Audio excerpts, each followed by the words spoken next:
He told me that he thought I had bipolar as well as ADHD. And I actually think I was just I was just having a really rough time, and that the alcohol wasn't necessarily helping with that. And so I think it was the mental health stuff for me that were the biggest red flags. And as I said, I think a lot of the relationships that I did have were, and you don't realize it at the time, but they were probably strained because of the level of drinking. But everybody in that environment is doing the same thing. So you're just connecting on a very different level. Yeah. When it came to your mental health though, so you rushed into going to see a psychiatrist. How old were you when that happened? Because you said you quit drinking at 38. Yep. So I must have been around 32. Okay. Yeah. Okay. So that's like more than 15 years of drinking. This is Rock Bottom with Ryan. No sugarcoating, no filters. The pain, the chaos, the truth. No bullshit. Just recovery.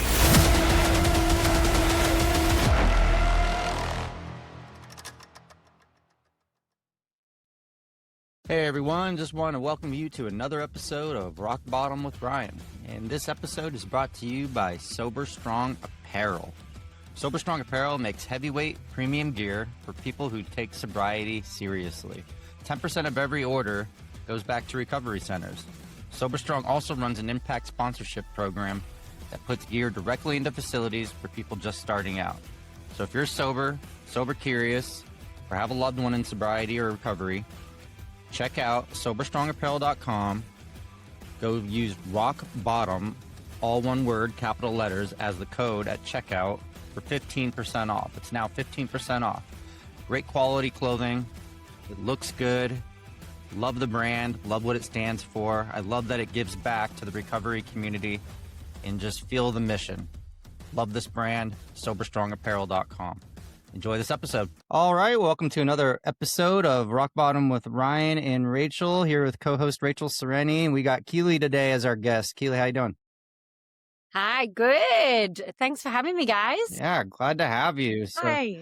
So as you know, you probably followed the show a little bit, and we talk a lot about recovery on here and what our past with addiction was like and how it evolved into kind of where we're at today in recovery. So a few quick questions. What's your sober date? What was your drink of choice? Where are you from? Oh my gosh. So sober day, I don't actually remember the official one. So the first time I decided to stop drinking was actually the 22nd of October. So I remember that one.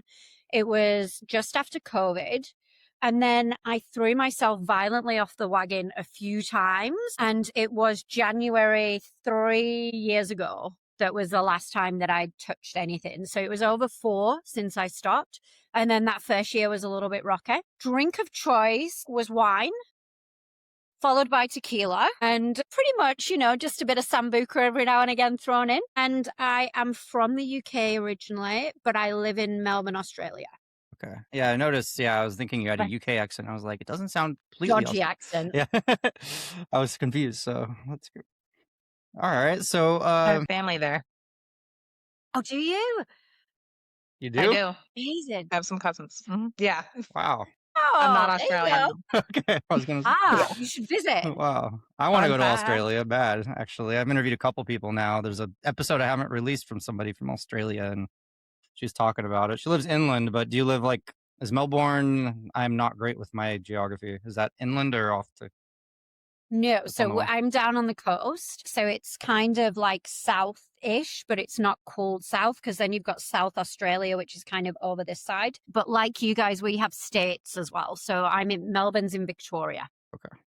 Awesome. Okay. Awesome. So what was life like growing up in the UK? Like, what was your family dynamic like? Like, how were you brought up and all that, which before you started drinking, using, and partying and all that? Yeah, so other than cold, and really great. I was pretty much brought up by my granddad, and my mom had me. She was pretty young, and I stayed with. Well, when I was very young, we were both with my grandma and granddad. And when my grandma passed away when I was 8, my granddad, I kind of just moved in with him. Got a really special bond with him anyway, so spent much of my life with him. And funny enough, when I was 15, my mom and both of my sisters moved to the US. So they're actually in California. So I spend a bit of time over there. And I think that was probably a bit of a turning point for me. I started drinking when I was like 13.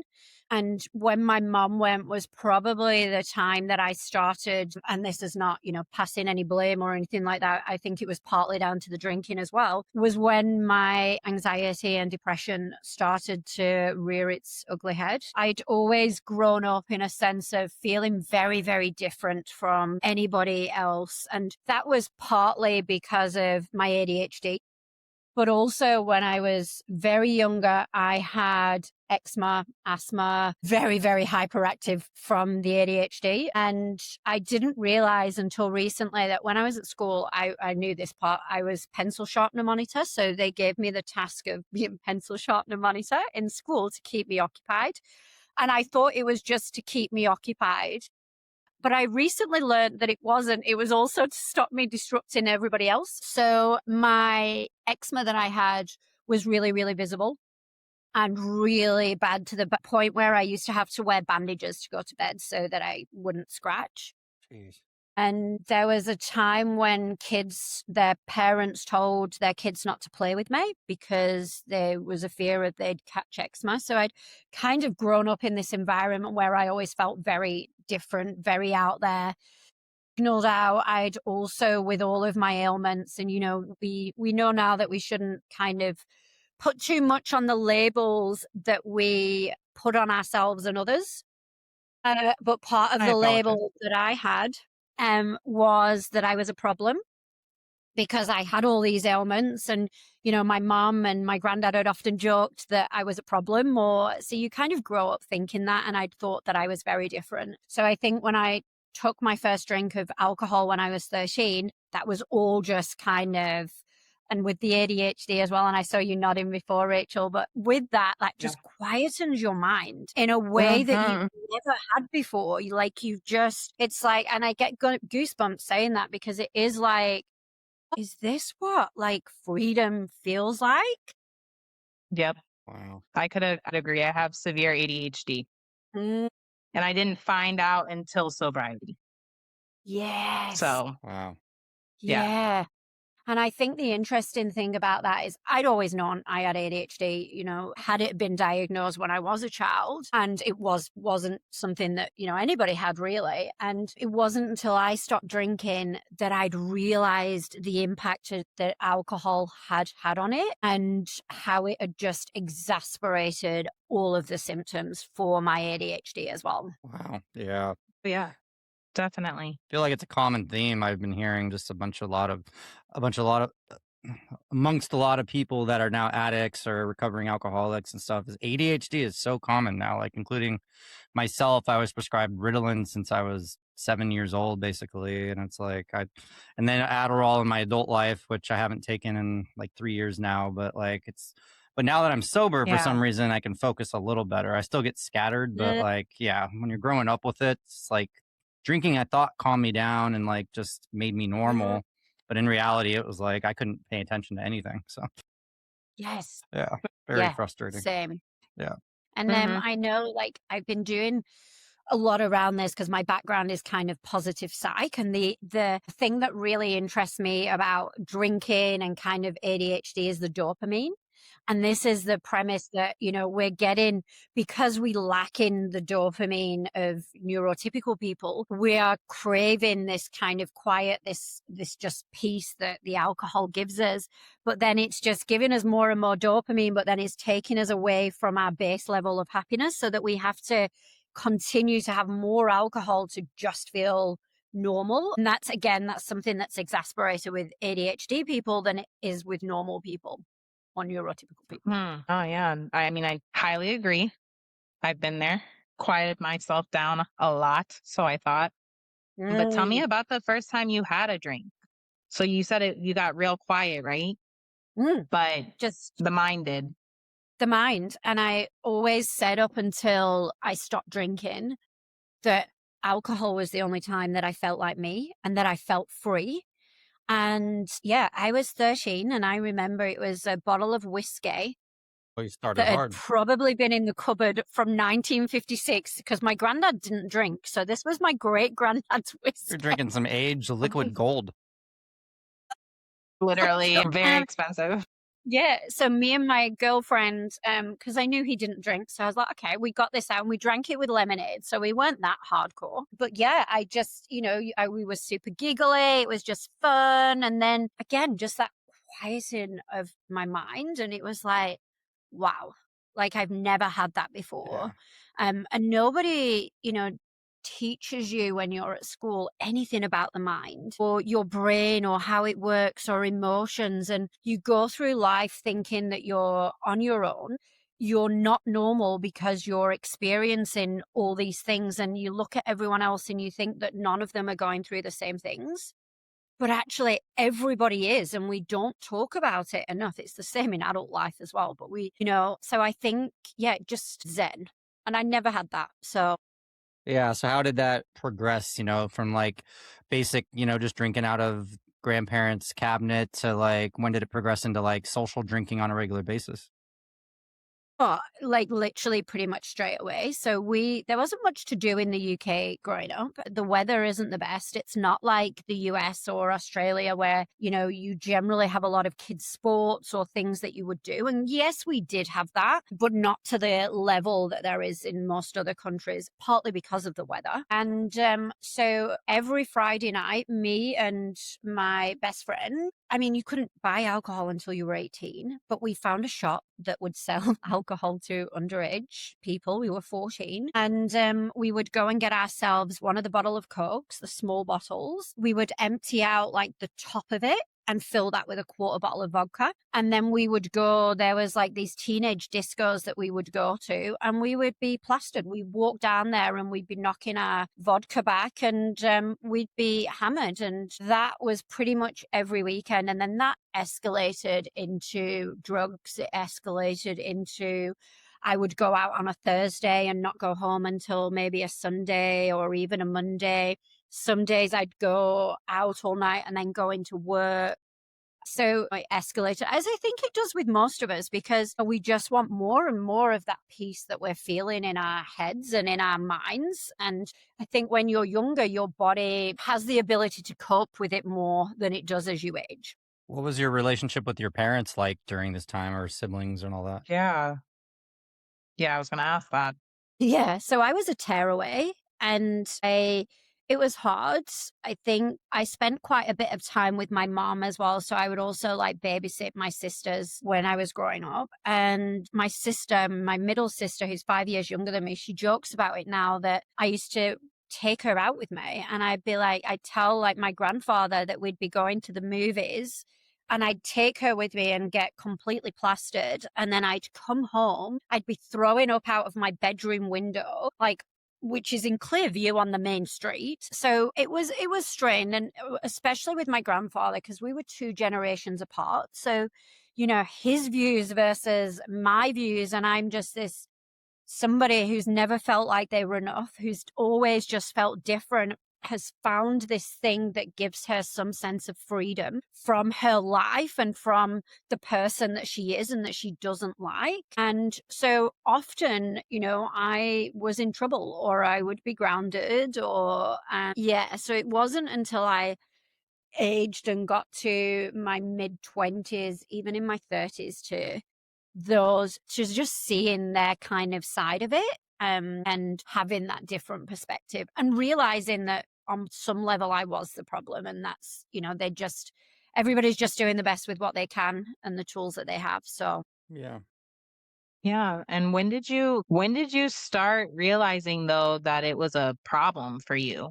What did it cycle into health issues or? it's a funny one because I think a lot of my life I'd realized that it was a problem. But like Mm, many of us, think we avoid it and we don't want it to be alcohol because we don't know anything else and we enjoy that feeling and that calmness. And over the years, the depression and anxiety that I felt just continued. Always managed to get myself out of it. Was never very good on medication. And once when I was 19, it was so low, and I took medication for my depression and I took an overdose. Mm. Wasn't trying to kill myself. I just wanted to stop feeling the way that I'd felt. And that went on pretty much up until I stopped drinking, I was 38 when I stopped. And I think over the years, there'd also been times when I'd stopped and I'd felt great, but I don't think I was in the right mental headspace to be able to deal with what was coming up for me. And so, yeah, when I got to 38, even the few years before, I'd realized that every time I drank, even if it was a glass of wine, I'd feel hungover the next day. My hangovers would last a week. Every Tuesday, I would want to kill myself and question everything Wow. about my life and why I was around. I know that feeling too well. It- And then you still go yeah. back to it once you feel better. It's like one of those things. Well, because it's that cycle and it's the story that you tell yourself, and whether it's not the alcohol or whether that's you just can't get out of that. And I feel for me there wasn't, and this is like rock bottom with you guys, and I think you both have been there in terms of that rock bottom. And for me, it wasn't. It was a buildup of actually, what am I doing? Like, what is this doing to my life and the person that I want to become? And how do I change that? So it just added up. And What were some like early consequences then that are kind of notable that started to kind of tell you, "Hey, this is a problem," but I kept drinking anyways? But were like there's some specifics, like say toxic relationships, arrests, trouble, that kind of stuff? I was actually quite fortunate in that. Like, I was quite often I would black out. Every time I drank, I would black out. There wasn't any arrests. We were together for 10 years and we were married for 8 of those. And much of that time, I was very fortunate that he was supportive. I was probably not a very nice person when I was drunk on a lot of occasions, but again, I would black out. So I wouldn't really know until the morning after. And then I would be told that I was quite abusive or would say not very nice things. So I was fortunate in that. For me, the biggest thing was my mental health and this cycle of being so up and down. Like, one minute I was high as a kite and had all this energy and just wanted to do everything. But the next minute I was completely burnt out. And that was probably, I would say, maybe 6 years before I stopped. And I actually got so bad with this anxiety and this roller coaster that I begged to see a psychiatrist and thought I was going insane. He told me that he thought I had bipolar as well as ADHD. And I actually think I was just having a really rough time and that the alcohol wasn't necessarily helping with that. And so I think it was the mental health stuff for me that were the biggest red flags. And as I said, I think a lot of the relationships that I did have were, and you don't realize it at the time, but they were probably strained because of the level of drinking. But everybody in that environment is doing the same thing. So you're just connecting on a very different level. Yeah. When it came to your mental health though, so you rushed into going to see a psychiatrist. How old were you when that happened? Because you said you quit drinking at 38. Yep. So I must have been like around 32. Okay. Yeah. Okay. So that's like more than 15 years of drinking before you were like, holy shit, my mental health. Like, I need to do something. Yeah. I mean, it's even more than like, what is that? It's almost 20 years of drinking. And not to mention you weren't being treated for like ADHD and all that other stuff too. I wasn't at that time. One thing I had realized is that I wasn't very good with medication. Every time I took something, it just never sat right in my body. And again, I think it goes back to wanting to fit in is a really big thing for us as human beings in general. And we crave that connection. And I'd always grown up not necessarily feeling loved or feeling like I was enough. So I think part of the drinking was enabling me to feel like I fit in. So whilst over the years before I stopped, I had questioned my drinking, and there were some times when I would have stopped for maybe a couple of months, 6 months, I think was the most that I did. Again, I wasn't really ready to change, and I wasn't ready to let go of that connection and be different to everybody else, because that was what allowed me to fit in. And it wasn't until, and you guys know, like, you have to deal with the trauma. You have to, quite often when we're drinking, we're running from something, we're trying to fill a void. So we have to work through what that void is and what we're trying to avoid. And generally that avoidance is ourselves, and it's somebody inside of us that we don't like. I was scared shitless to get to know who I actually was when I got sober. I didn't even know that was like, when I first got sober, I didn't even put that together. I was just like, you have to stop drinking because you're ruining your life. I didn't even process that you're about to learn who the fuck you really are. Yeah. But like, I didn't even know that was going to happen. That was like my biggest worry too, was like, I wasn't as worried about dealing with the trauma because I knew what my traumas were, but I wasn't as scared about that at the time. But it turned out to be a bigger deal dealing with the trauma. But I was most scared about people liking me or accepting me. I thought I was just going to be a bored, constant recluse in sobriety. And here we are doing a podcast. So it didn't work out that way, but that's what scared me. It does. Like, I think we see when we drink, we see this thing as fun, and we think that we're fun, and that alcohol gives us fun, that it gives us confidence, that it helps us relax. And, we know that it does the complete opposite. And I think you have to, reestablish what fun looks like, what confident looks like, what you want your life to look like. There's something I've been thinking a lot recently about is, when we're born, we know who we are as a person. We know what our boundaries are. We feel immense love for whatever we need to. We have everything inside us we need to become a fully functioning human that grows. And then over time, that knowing and that sense of who we are gets knocked out of us. And that is through our relationships, through our environments, through our behaviors, through being told to stop doing that, through being told to sit quietly. And then we get to a point at adults where we don't know who we are, because all these like little instances has knocked that out of us. And removing alcohol gives us the beautiful ability to be able to figure that out and go along on that journey. And be comfortable with it. Yeah. Yes. So that's beautifully said. Yeah. Was a lot of your drinking towards the end? Were you doing what I had a problem doing, which is drinking alone? Or was it a lot of it you tried to keep social? It was generally, I stopped at the end of COVID. So I was living with my husband. So it was generally, we were doing it together. But at the start of COVID, my grandfather passed away, and I couldn't leave Australia. We had really strict rules. So I wasn't able to leave the country because I didn't know when or if I could even get back. And so I started drinking a lot more, and we would have this joke that it's 5 p.m. somewhere in the world. We might as well start drinking now. And, there was quite a few times through that where he would go to bed and I would continue drinking. And I think part of that was the grief and trying to deal with that loss and not being able to be there with my family and say goodbye to my grandfather.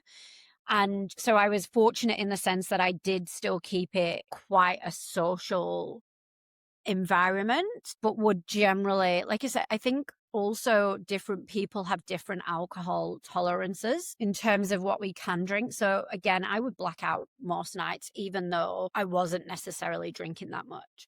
Yeah. Okay. Yeah. So COVID, obviously, I heard of some people getting sober during COVID, which is kind of an anomaly to me, but so many people's drinking got out of hand during COVID. Yeah. Just because Mine we had to be stuck at home all day. It got real bad for me. Yeah. Yeah. I mean, I'm not even going to say that. I was really bad before that. But COVID really made it worse. It was more of an excuse to drink for sure. Yes. But then you Yeah. add grief on Yes, top of it. absolutely. Yeah. Mhm. We were, we were all just, I think a lot of the world, especially here in Melbourne, still has a lot of PTSD from COVID and the impact that it had on us. And yeah, it was, like you said, I really like that you call it an excuse, because it was an excuse. It was like, okay, what are you going to do? Well, we'll drink. Not We hurting have anybody, to, right? be able to deal with it. Yeah. Yeah. Oh, definitely. My family had a group chat of all of us, like, we would take a picture of us chugging out of the bottle of wine, like, at random times of COVID, and we would all just send it in the group chat. Yeah. Enabling. Yeah. Yes. Thanks, team. Teamwork makes the dream work. Yep. It's the best saying ever. Just So enable true. it. So then how did you, okay, so you're now grieving during COVID. That must have been really hard. And I'm sorry. That's terrible. I'm sorry you couldn't have been with your family. And I know I have a monotone voice, so I was just talking about that. But I genuinely mean, the grief during COVID, I couldn't imagine that, but adding drinking on top of it. And then you're also dealing with mental illness that you're trying to figure out more and more. So, how did you come out of that? You still were trying to get sober for a couple of years, right? Just pretty much a year, or less than a year, really.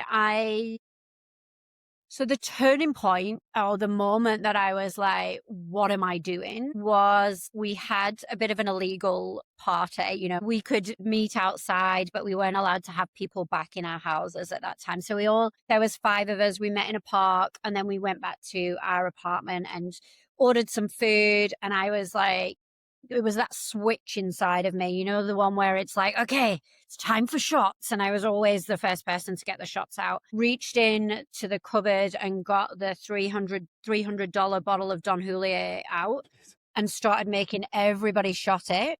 Bear in mind, I got this as a gift for my husband, and we had a cheap bottle of tequila in the cupboard as They're like, well. let's drink. And Yeah. yeah, High class. yeah. And then one thing I loved to do when I was drunk was either sing to the Phantom of the Opera. I'm a terrible singer, by the way, or rap to the musical of Hamilton, which I do know the whole of the rap to. So I I proceeded to love do that. that as I would normally. I saw Hamilton live. It's a good show. It is a good show. It is a good You would show. have loved each other. If we've got 3 hours, I can give it a go. And so then after that, I proceeded to play fight with a guy friend that was there with us, and as I always did as well. And then I passed out, threw up, and didn't find out till the morning that my dog ate my sick. And I was like, girl, like, no, you are 38 years old. What are you doing with your life? This is not okay. If you want to do and achieve everything that you want to do, then you need to make some changes. So then as I said, it was the 22nd of October.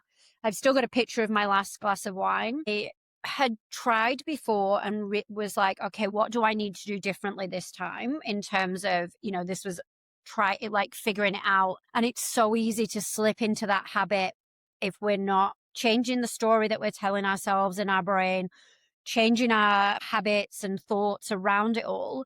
So I actually listened to Alan Carr, who has a book called The Easy Way. It was the easy way to cut down drinking, because I was like, I'm not actually sure I'm ready to stop yet. And as he goes through the book, he talks about, he uses NLP to be able to change the processing in your brain. Because really, we have been brainwashed to think that alcohol gives us something. So he debunks all of those myths around that. You still drink while you're going through the book, and then at the end of it, you have your last drink. So I've got my last wine, and then I think it might have been maybe a couple of months until I drank again. And I think about these moments often where I put myself, what was going on for me? Where was I? Like, why did I feel that way? And the first time I was at, we'd gone out for dinner and was with friends, and I'd had a really rough day at work. And just part of me was like, oh, I just need a wine, this is going to help me. Yeah. I did that. And then before I knew, it was like 2 a.m. and I'm dancing in my friend's living room, living my best party lifestyle. And then the last time we were in the UK, and it was two of our friends' wedding, and they live here and we'd all flown over for it. We were in the coach and someone said, oh, do you want a mimosa? And I was like, okay, yeah, I'll just have one. And sometimes it's in that environment where you don't know many people and it feels uncomfortable. You're not really confident fully with who you are yet. So I was like, yeah, I'll have one. Next minute, I'm doing cartwheels on the dance floor and everyone's going up to the groom, who's a good friend, and being like, who's that? And he's like, he didn't even need to look around. He's like, that's Keelie, she's fine. Busting I out had all cartwheels. the kids lined up doing doing dance routines and like teaching them all this stuff. And then we flew back via Dublin, and my cousin and her husband flew to Dublin with us. And they were really big drinkers. And I was like, if I don't drink for these few days, then I'm not going to make it through. And that was after that, I got on the flight and I slept for the whole 2 flights, 24 hours. Got back, I slept for days, and then that was it. I haven't touched anything since. That was the turning point. It was like after that moment, and I was just so exhausted and burnt out from it that I was like, nah, that's it. So it was like a one weekend thing, or how many drinks do you think you had? Was it just over the course of a day or two? Yeah, it was, I think we were there for like 3 full days. Okay. And that was a case of, I wake up, I feel shit, hair of the dog. Yeah. Because, that's how that's how you got through your hangovers. Like, what else are you going to do when you feel so bad is drink. Yeah, exactly. Wow. Yeah, waking up drunk. That's what I would do. I would wake up drunk and just keep drinking. So it was like you had this like 2-month gap and then drank during that wedding weekend and then stopped altogether after that. Wow. Yeah, that's good. I mean, I think those relapses and those last hurrahs are necessary, to quit. I mean, I had like a 2-month hurrah, my last hurrah, and it wasn't fun at all. So at least you got to a wedding.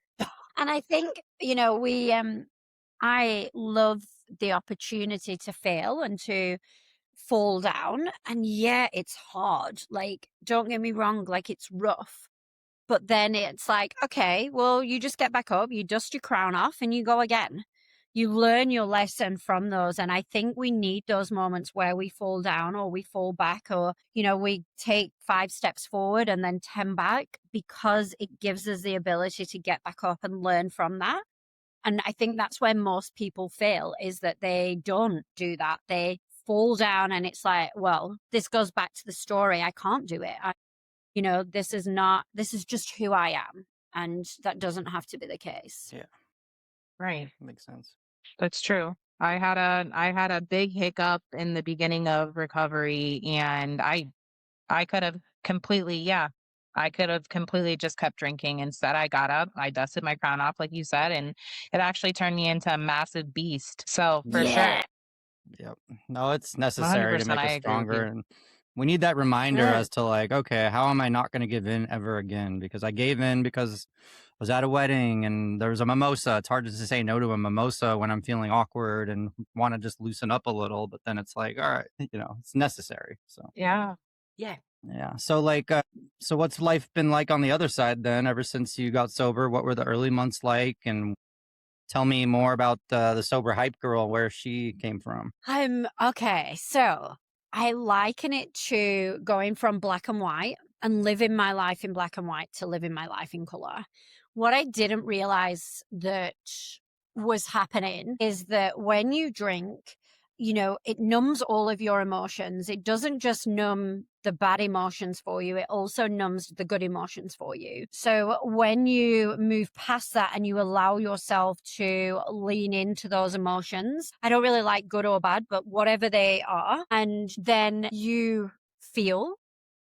It took me, I probably say 3 to 6 months to truly come out of it. And this is why I don't believe in kind of the dry January or dry July and just doing 30 days, because many of us have been living our lives. We have been abusing alcohol, and that is not enough time to get the alcohol, the toxins, and be able to work through stuff. Mhm. And I think that is just the tip of the iceberg. And I think that's when things start to. So it was probably, I'd say, 3 to 6 months. I liken it to being slapped by a wet fish, that all of a sudden you get to a point and you're like, oh, this feels amazing. Like, oh my gosh, never felt better. And then next minute you're like, bang, you've got something else that you need to work through or you need to deal with. And so Yeah. it was turbulent. It was a turbulent, like, first few years. And then it was probably a year later that I separated from my husband and rebuilt my life from scratch. And that was probably, I would never say that that alcohol wasn't the catalyst for that. I believe it was. However, he was super supportive and he was very happy that I was going along that journey. Part of it was I saw the impact that alcohol was having on him, which is the impact that it was having on me. And when you see that in someone else, that's really hard to deal with. And then we just went our separate ways. So when we say that I say it was like 3 to 6 months, I would say that all in all, it's been probably a two-year journey more to be able to get to where I am today. And the Sober Hype Girl has just, well, part of who I am. And I've always had this really beautiful gift to be able to make people feel seen and converse with people on a deep level very quickly. Also, part of that comes from that feeling of not feeling enough and always feeling that I wasn't necessarily happy with the person that I was or growing up. And I know that I am not alone in feeling that. And I know that there are so many people out there that are going through a really, really hard time, whether that is alcohol, whether that is just in general, like, we're all fighting battles and we only see just the smallest bit of anybody else and what they're going through. And, you'll see me in the gym and I will literally be high-fiving people and motivating people. So the hype just came from that and was like, I want to be able to empower people to just become the best versions of themselves and be able to thrive. So it just kind of came naturally, and think it very much fits my personality. I love that. I think it's Yeah. amazing, especially just having like that kind of an edgy approach and just kind of pumping people up, because everybody associates drinking and partying with that kind of attitude, but it's nice to get Mhm. approached that way, people in recovery, because we want to be pumped up being in recovery too. So it's good. Yeah. Yeah. And the community, you guys will know this, the community that we have out there on Instagram is just amazing. It's the most Yeah. beautiful community, and everybody does hype each other up. And it's Yeah. just a beautiful vibe. And we need more humans like that, regardless of the sober stuff. We just, life's shit and life's hard. So why should we always be so down on ourselves and other people? Yeah, exactly. Yeah. No, the community is Yeah. amazing. And I love that yes, community is extremely amazing. I feel like I made it like a whole family on Instagram, actually, like by itself. And these are people I haven't physically met. But I was gonna say that I love that you high five people at the gym and you're one of those girls, because there's somebody at my gym that does that at like 5:36 a.m. when I go. And I'm actually switching gyms, and I've met her a few times, but I'm just like, I really am gonna miss this chick. I don't even know her name, but she was just so Yeah. positive. Yep, Mhm. gotta love it. Just Yeah. people motivating others, Yeah. Yeah. Yeah. And That's you're me. doing Like, amazing going to at the that. gym 5:30 every morning. And I feel like we're Yep. all kind of doing that, in this recovery community on Instagram. It's like, here Mhm. we are. I'm in Idaho. Rachel's in Florida. You're in Melbourne. And it's like, here we are talking about recovery, and we all have something in common, regardless, and we're able to just pump people up and say encouraging words. I mean, on my bad days, I've had people I've never met in person send me some of the nicest messages I've ever heard. And I'm just kind of like, wow, just people are there for you. Yeah. Yeah. I also, Ryan, I love how vulnerable you are on Instagram in sharing your story. I think it's beautiful. Thank you. It certainly, I think part of being able to do that is give hope to others around, I talk a lot about life not being sunshine and rainbows, because it's not. Like, even where we are on our journey, we still have crap days. And I think you sharing that and showing your vulnerability is really beautiful. Thank you. It means a lot to hear. Yeah, it took a lot for me to even get to the point where I could be vulnerable. And honestly, when I started doing the podcast and the Instagram and all that, I honestly thought I was going to just give out maybe 10% of my life. But then I started hearing it from people like yourself, from Rachel, other people I talked to and interviewed. And I'm just like, you know what? If they can do it, I can do it. I got to open up. And then I started to realize it's therapeutic to talk about it. And you come to find out it might be helping somebody. So it's very rewarding. And even if it's just one person. Exactly. That's what I'm saying. If we reach one person with this show, it's successful in our lives. Yeah. Yep. That's the mission for me. That's the mission. Yep.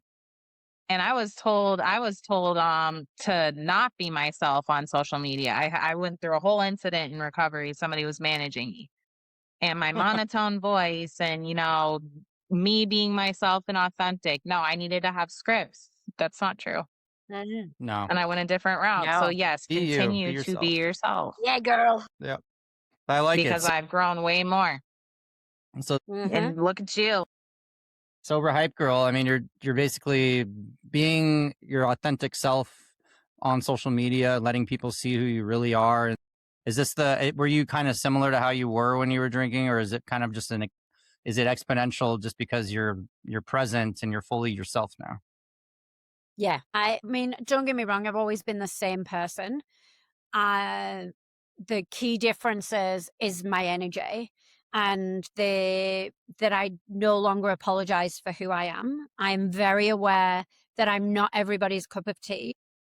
I don't care that sometimes people may think that I'm just fluffy and that they see this positive person and they don't know anything about me, and they don't, so they judge, and that's okay. And I think it is just truly accepting who I am. And the more I've done that, the more people are drawn to me, and the more people want to be in my space and my community. And I think that's a testament, again, as with you, Rachel, as well, just being authentic. Like, it is such a wonderful gift because people see that and people connect with that on a deeper level. And they're like, she sees me, she gets me, she's been where I have been, and look at her now. Yeah, exactly. Yep. Sounds Yeah. good. And I have a question. So you have ADHD. Now you're in sobriety. How do you go about daily life in sobriety with ADHD? I just raw dog it. I'm living. Yeah, it's so much fun. So I did try taking medication for a little while. I took Vyvanse for maybe 3 weeks. And one of the things that I have really prioritized and realized that I needed to prioritize was my sleep. And I know that if I don't get enough sleep or I'm not in a routine, then I'm not the best version of myself. And my ADHD is a lot worse. And when I was taking the Vyvanse, my God, like, I was productive. Like, I could have been a Marvel character because I was just getting so much shit done, as I'm sure you're both aware. And then I started to realize that I couldn't sleep. I wasn't being able to come down from the day to get enough sleep that I needed. So I was like, okay. And then I would feel anxious. So I stopped taking it and was like, for me, the symptoms of ADHD are much better without the manageable, whereas the symptoms with the medication for me wasn't. So I now, as with most people who've got ADHD, have a lot going on. And I'm building my own business. I have a corporate job that I still do. And so I'm wearing constantly a lot of hats, and I train as well. So now what I'm working on doing is outsourcing my brain.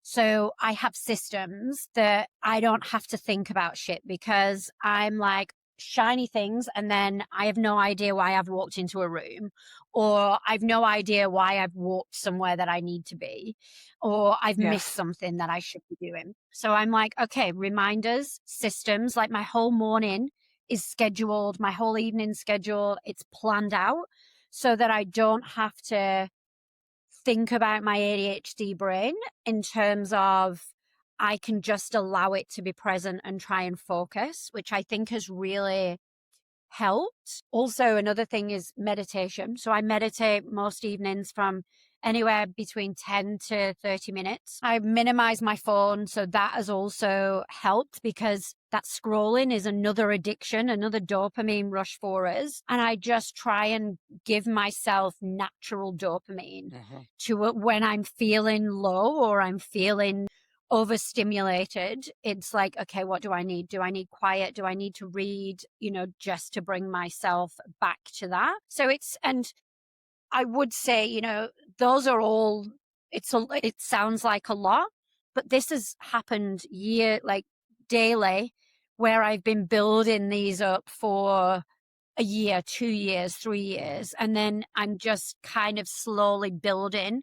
Okay, well, I've got this into place. What does it look like next in terms of how else I can be better? The other side of that, as you know, like ADHD is our superpower. I fully believe that I am unique, I'm wacky, I love a side quest, I'm random. And I think that's beautiful because people are drawn to our energy. Yeah, I think that's true. And then how did that get you? Were you always into fitness, or did you get into fitness in recovery, and how's that helped you? I always wanted to be into fitness. Like growing up at school, I did everything. I did all the sports, football, netball, rounders, hockey, all of the athletics, and then when I started drinking, I generally stopped all of that.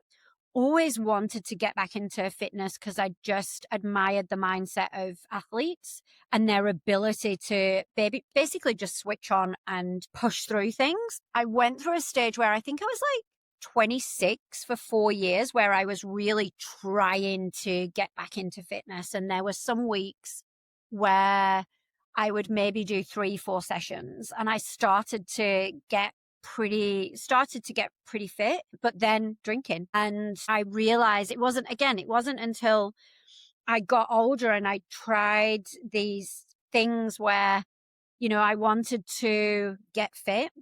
And there was a time where I was going to really high intensity gym classes, and I just couldn't do more than twice a week because that was adding to my stress and my cortisol levels. And then I was drinking to kind of keep it down. So I was just burning out. And it wasn't until I stopped drinking that I was like, now this is it. And I believe that if you want to prioritize your fitness and you want to prioritize weight loss or building muscle, whatever that is, that you cannot do that when you're drinking, because you do not have the capacity to deal with the physical and mental load on your body. And also, alcohol stops your metabolism. It stops all of your collagen production in your skin. It stops cells reproducing. It basically stops everything because it's trying to get the toxins out. So removing alcohol enabled me to get to where I was today with my fitness level. And now I train 5-6 days a week, working on some little girl guns that are coming. No, Hey. I see. And your Oh, videos yeah. are Yeah, great, and look good. like you're really into it and passionate about it. So it's great. Hell yeah. I go too. So I'm a gym girl. I got into Same fitness here. and sobriety, so I love that. I did the gym You're a right gym before this girl? interview. I'm a gym girl. Yeah. Yeah. Gym girlies unite. Nobody gives me high Yes. fives at the And you gym. go well, Send a video. All right, please do. We can send you a little hype for when you're at the gym. Perfect. I'll be set. It's good that I we really all love chose that fitness. that you go to the gym 5 days a week, 6 days a week. So do I. So I love that. It's part of it's past recovery though. It's part of a daily life thing, right? And it Yeah. helps with ADHD for sure. Oh, 100%. It's a lifestyle. Yeah, it is. I think many people want the lifestyle that we have, yet many people haven't realized that the thing that's holding them back from that lifestyle is alcohol. Yeah. And it's, Yeah. I was like, I'll admit when Rachel and I first met, I was kind of always about working, 5, 6 days a week or whatever. And when she and I met and we started having interviews in the morning and afternoon, I started to like stop working out as much. And I just started to say, oh, I don't have Yeah. time, but I'm doing something productive at least. But then I started to realize it's like, it's just an hour and a half a day. I can find the time no matter Uh-huh. what. So since then, like 3 months ago, I've gone, Yeah. 5 days a week, no matter what. So it's, Yes. Nice. I Yeah, mean, good and it's job. just a Yep. fraction of your day. I mean, even if you're dreading it or not in the mood, it's like once you're done, you feel so satisfied though. So, yeah. Absolutely. It's just, and I think now when you get to the point that we're at, it just becomes automatic. So you don't even have to Yeah. think about it. Like it's just part of your routine. Like I'm up and I have my water and I get dressed and then I have my snack and I'm out the door and I'm in the gym. Like, it's just straight away. Yep. Is daily Yep. life just flow pretty well now? Has there been any moments where you kind of just thought like, hey, I could go back to drinking, or are you just dead set focused, no slip ups, no nothing? There was a couple of times last year within like the space of maybe 2 weeks where I was having these really weird dreams, and probably 3 or 4 times I woke up thinking that I had a hangover. And when you're like, my gosh, and it's this fear. I had that a few times and I'm not sure why that was or what was going on for me at that time. And there are times when, I am out and everybody's having a glass of wine, and there are like, it does cross my mind, like Mhm. maybe it would be nice to have a glass of wine or whatever. And then I'm like, nah, Yeah, we all know the I results. remembered the other side. No. Yeah. I talk a lot about like changing your FOMO. So, when you go through sobriety and you still sometimes have this FOMO around being able to be fun and be able to drink, and you feel like you're missing out on something because everybody else is doing it. Whereas now my FOMO is waking up, like not waking up and being able to go to the gym or having a good night's sleep or just having the energy to focus on my business. Or so it's not, I don't have a fear of missing out on being fun when I don't want to be like everybody else anymore. Like I'm very comfortable now that I choose to be different, and that is a choice that I'm making. Yeah. Yes. So, I absolutely love that. And for all the listeners, were you going to say something, Ryan? nope. I Sorry. was saying, well said. She said it perfectly. It's perfect. For real. But for all the listeners out there that are listening, is that the proper way to say it?